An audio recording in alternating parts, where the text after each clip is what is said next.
Hello guys, एक बार फिर से आप सभी लोगों का स्वागत है। आज के सेशन में हम रेलवे ग्रुप डी के लिए मॉडर्न हिस्ट्री के 20 बहुत ही महत्वपूर्ण क्वेश्चंस को डिस्कस करने वाले। तो चलिए शुरू करते हैं आज का सेशन। पहला क्वेश्चन हमारा है, राष्ट्रीय स्तर पर गांधी जी का पहला आंदोलन कौन सा था। ठीक है, तो ध्यान रखिएगा, राष्ट्रीय स्तर पर पूछा जा रहा है। वैसे अगर बात की जाए, अगर गांधी जी का भारत में पहला आंदोलन पूछा जाए तब तो आपका ठीक है चंपारण सत्याग्रह हो जाएगा। लेकिन यहाँ पर बात की जा रही राष्ट्रीय सत्याग्रह की, तो राष्ट्रीय सत्याग्रह की जब बात की जाएगी तो राष्ट्रीय स्तर पर गांधी जी का जो पहला आंदोलन होगा वो असहयोग आंदोलन हो जाएगा। ठीक है, ऑप्शन सी जो है ये हमारा सही हो जाएगा। असहयोग आंदोलन जो है ये गांधी जी का राष्ट्रीय स्तर पर पहला आंदोलन था। चलिए आगे बढ़ते हैं। साइमन कमीशन भारत कब आया है।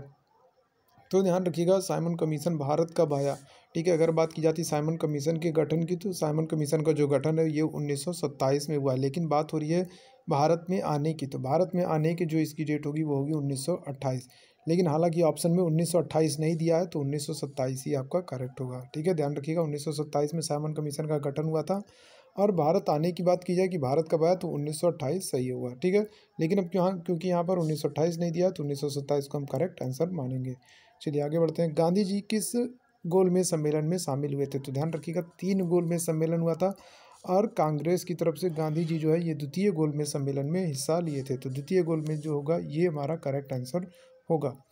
उत्तरदायी शासन शब्द का प्रयोग किस अधिनियम में किया गया था। तो ध्यान रखिएगा, पहली बार उत्तरदायी शासन शब्द का जो प्रयोग किया गया था वो 1919 के एक्ट में किया गया था। ठीक है, 1919 का मॉन्टेग्यू चेम्सफोर्ड अधिनियम है और इसी अधिनियम में पहली बार उत्तरदायी शासन शब्द का प्रयोग किया गया था। चलिए आगे बढ़ते हैं। प्लासी का युद्ध किन के बीच हुआ है। तो देखिए यहाँ पर मीर कासिम एवं अंग्रेज, सिराजुद्दौला एवं अंग्रेज, शुजाउद्दौला एवं अंग्रेज, या फिर शाह आलम एवं अंग्रेज। तो ध्यान रखिएगा, प्लासी का युद्ध जो है ये 1757 में हुआ था। और किसके किसके बीच, तो ये सिराजुद्दौला और अंग्रेजों के बीच।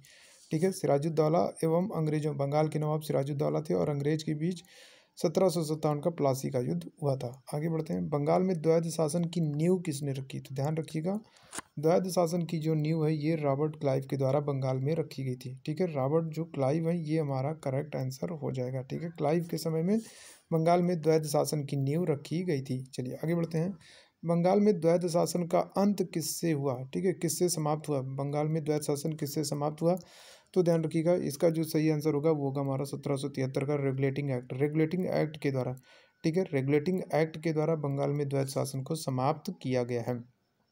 आगे बढ़ते हैं नेक्स्ट क्वेश्चन की तरफ। कलकत्ता में सर्वोच्च न्यायालय की स्थापना कब हुई है।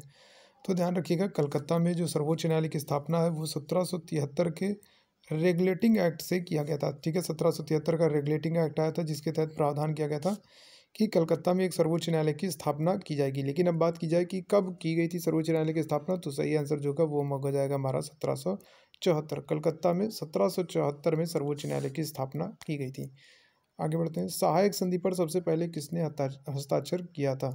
तो ध्यान रखिएगा 1798 में हैदराबाद। ठीक है, हैदराबाद ने, ठीक है 1798 में हैदराबाद ने सहायक संधि पर सबसे पहले हस्ताक्षर किया था। तो हैदराबाद हमारा करेक्ट आंसर होगा। आगे बढ़ते हैं। सहायक संधि को किसने लागू किया था। ठीक है, या फिर किस गवर्नर जनरल से संबंधित है। तो ध्यान रखिएगा लॉर्ड विलेजली। ठीक है, सहायक संधि जो है ये लॉर्ड विलेजली से संबंधित है। सती प्रथा को समाप्त करने का श्रेय किसे जाता है। तो ध्यान रखिएगा, सती प्रथा को समाप्त करने का श्रेय जो है वो लॉर्ड विलियम बेंटिक को जाता है 1829 में। ठीक है, 1829 में सती प्रथा को प्रतिबंधित कर दिया गया था। ठीक है, तो 1829 में उस समय अगर बात करें तो गवर्नर जनरल जो थे वो लॉर्ड विलियम बेंटिक थे। समाचार पत्रों का मुक्तिदाता किसे कहा जाता है। तो ध्यान रखिएगा ये होगा हमारा चार्ल्स मेटकाफ। ठीक है, चार्ल्स मेटकाफ जो है इन्हें समाचार पत्रों का मुक्तिदाता कहा जाता है। राज्य हड़प नीति से कौन संबंधित है। तो राज्य हड़प नीति की बात करें तो ये डलहौजी। ठीक है, राज्य हड़प नीति कहें या फिर कहें गोद निषेध नीति। ठीक है, तो ये डलहौजी से संबंधित है। आगे बढ़ते हैं। भारत में पहली बार ट्रेन कब चली थी। तो ध्यान रखिएगा 1853 में। ठीक है, 1853 में डलहौजी के समय में ही। ठीक है, डलहौजी के समय में ही जो है, ठीक है, पहली बार भारत में ट्रेन चली थी। ठीक है, डलहौजी के समय में 1853 में भारत में पहली बार ट्रेन चलेगी।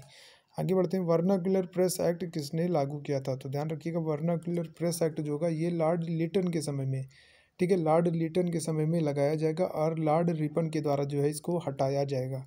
ठीक है, तो ध्यान रखिएगा वर्नाक्युलर प्रेस एक्ट की बात हो रही है तो ये लॉर्ड लिटन के द्वारा लगाया जाएगा।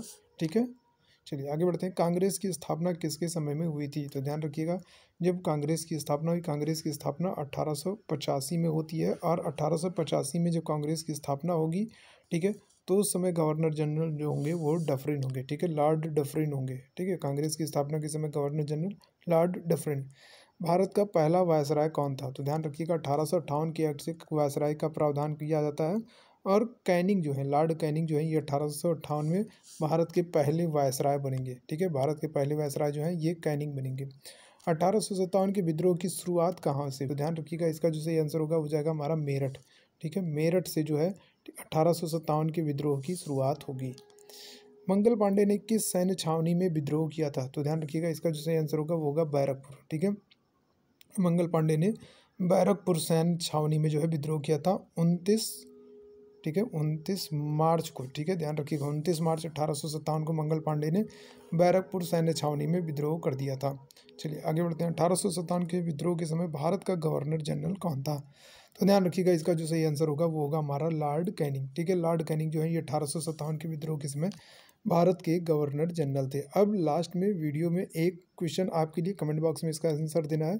बंकिम चंद्र चटर्जी के उपन्यास आनंद मठ में किस विद्रोह का उल्लेख है? ठीक है, ये आपके लिए एक क्वेश्चन है, आपको इसका आंसर कमेंट बॉक्स में देना है कि बंकिम चंद्र चटर्जी का जो उपन्यास है आनंद मठ, उसमें किस विद्रोह का उल्लेख किया गया है। तो ये मॉडर्न हिस्ट्री के 20 बहुत ही इंपॉर्टेंट क्वेश्चन थे जो कि आपके ग्रुप डी के एग्जाम के लिए काफ़ी इंपॉर्टेंट होने वाले हैं। उम्मीद है सेशन आपको पसंद आया होगा। इसी तरीके से हमारे साथ बने रहिए। हम फिर हाजिर होते हैं एक नए महत्वपूर्ण सेशन के साथ। तब तक के लिए धन्यवाद।